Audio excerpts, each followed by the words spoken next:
Well, welcome back to BRS, Old Bear's Rod Shop, for Monday, January the 17th. Been a little under the weather and come down a little bit puny on Friday evening after working in that northern. Boy, it blew in here like gangbusters, and it went from about 62 degrees at 4:30, 5 o'clock, and then by the time I got the firewood picked up back here, dark 30, 8 o'clock, it was like 39 and dropping. And the wind was running, I guess, probably 40, 45 mile an hour gust for a well house. And compressor room out here, the tin was just flopping around, and had to go get a neighbor to help me get a big old pallet and throw up there to keep it from blowing off. It just literally ripping shingles off, and it wasn't pleasant.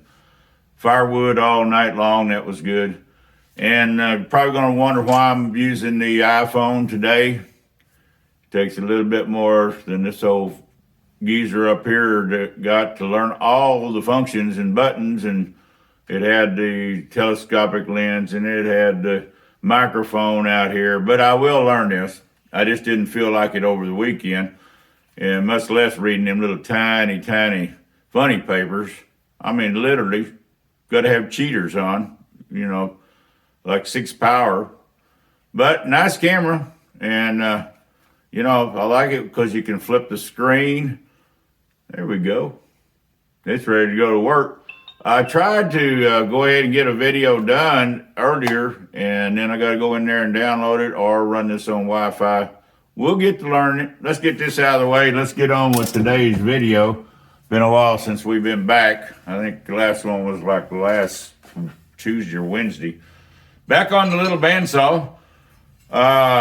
This is the one I got from Joe Pye. Much appreciated. This is the top wheel, and we've already seen the other parts in the video.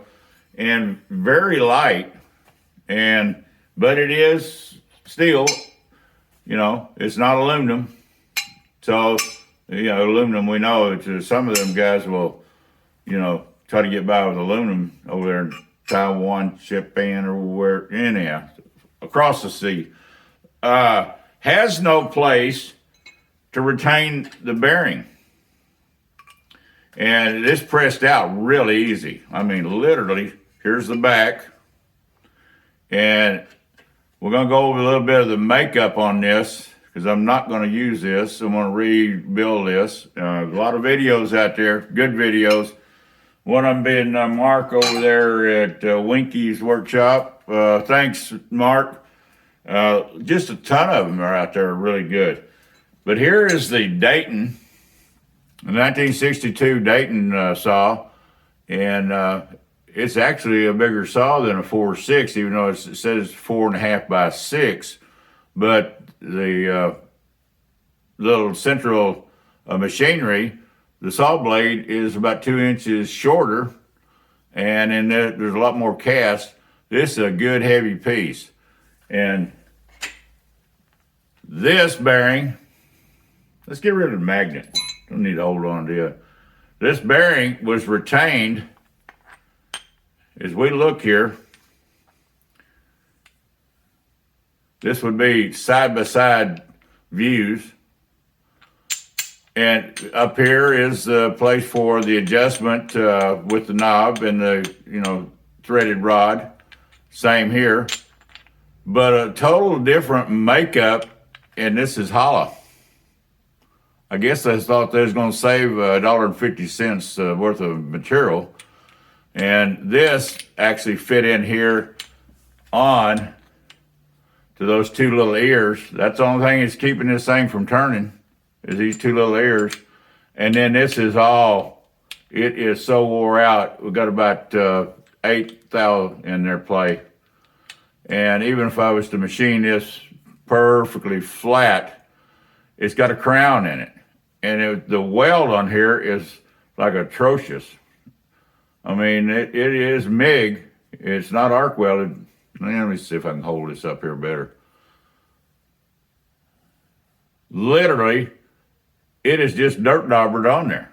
So it was going to be unsafe at one point and probably come apart. But we're going to rebuild that. And like I say, this, all the thing was holding the bearing in was a little bit of here on the flywheel. It looked like red Loctite, but it came out real easy. And this thing literally, was going to put it in the arbor press, hit it one time with the ball peen hammer and piece of brass, come right out. You know, that's not no bueno for caca. All right, not Mexican, but anyhow, you get the drift. And here are, let's lay these down. Get this out of the way. Here's the retainer, the adjusters. Now, this is looking out the back of the saw, and this is the up. They are just literally sloppy in there. And yeah, they're not hardened. So that's got to go away. And then here is the ones from the Dayton. Of course, it won't even go in. That's where, when we remake this piece, we're going to duplicate this except on the right dimensions for the central saw and rebuild that thing so it's nice and safe. Works good. And here is the flywheel on the 1962 Dayton. Very heavy. I mean, literally, should go put it on the scales. It is, I would say, 8 pounds, 9 pounds. And it does have, where the other one doesn't, it has the little snap ring up here. Yeah, right there, that holds the bearing from accelerating coming off.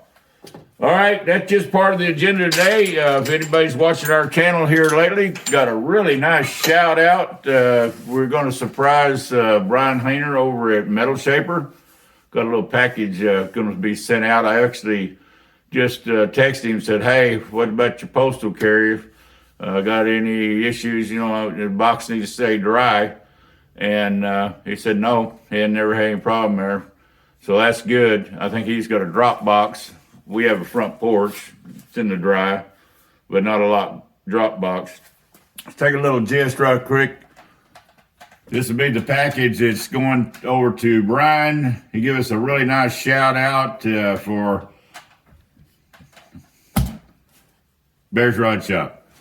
And this is a pretty heavy box and it can't get wet. So hopefully UPS is, or the post office delivering will be conscious of that, and I shouldn't mark it on there. Needs to stay dry, but he said it's good on his end. The last Metal Shaper video, well, one before, he built us a wonderful gift, and we'll be shouting out to you, Brian, in full when it gets here and show it up on the wall. And the YouTube creator wall is moving on. I have a little bit of change of plans. I'm going to use more wall square footage because instead of taking and moving every 4 months somebody else in, we're going to use the 5-foot hallway in the trim shop / house. We've got real good lighting, and that will give me 4 walls of 20 foot by 8 foot. Very easy to photograph and put the creators that we are wanting to honor for going the extra mile to help others, not only through their content and their videos, learn, but they're actually mentoring us as new hobbyists. And Brian was one of my first subscribers, and then Jack Collins back in December the 4th on the CJ5, 2019. So we're wanting to show our appreciation here at Bear's Rod Shop to all creators. We're not going to be able to cover them all.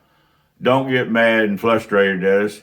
I've got 227 subscribers I watch almost daily. Now, I don't have a lot of time to comment, but we're watching those that are really dedicated, and you know who you are if you're out there producing videos like a school format, teaching.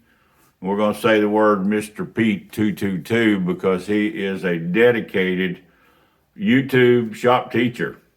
And then the rest that we follow real closely. we're not partial by any means. We just want, instead of stickers to put up on a wall and maybe pass out some stickers from Bear's Rod Shop, we want to give really good honor by promoting and helping you get more exposure to their channels. And a lot of them have tremendous subscribers. We got less than 300, but we're proud of every one of them, and we appreciate every one of them, and we love it when you share. And our content may not be the best, but we try to do a little bit of everything here in the shop. And yes, we do upholstery. I've got to get back on it. Some that are watching here, they're probably scolding me right now. 55 Chevrolet, you know who you are, Mr. Melville. We got to get back on these things, but we sure appreciate all our subscribers. And please hit that notification bell, the like bell, and subscribers, and help Bear's Rod Shop grow in 2022. And may y'all have a wonderful and safe rest of the winter, and let's look forward to some spring. Bear's Rod Shop, we're out, and we appreciate you.